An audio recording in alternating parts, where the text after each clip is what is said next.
And Palnadu జిల్లా రాజపాలెం మండలం ఆకుల గణపవరంలో జరుగుతున్నటువంటి జాతీయ స్థాయి ఒంగోలు జాతి వృషభరాజుల బండలాగుడు బల ప్రదర్శనకు ఈరోజు సాయంత్రం 3 గంటల నుంచి నిర్వహించే న్యూ కేటగిరీ విభాగానికి వచ్చినటువంటి సంపటం వీరబ్రహ్మం నాయుడు గారి న్యూ కేటగిరీ విభాగం గిత్తలు సంపటం వీరబ్రహ్మం నాయుడు గారు ఉయ్యందన క్రోసూరు మండలం పల్నాడు జిల్లా వారి జత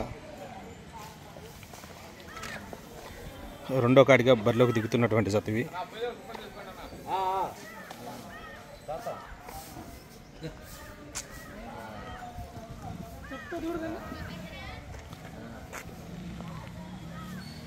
సంపటం వీరబ్రహ్మం నాయుడు గారి న్యూ కేటగిరీ విభాగం గిత్తలు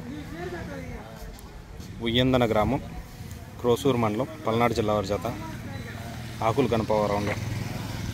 రెండో కాడిగా బరిలోకి దిగుతున్నటువంటి జత ఇవి.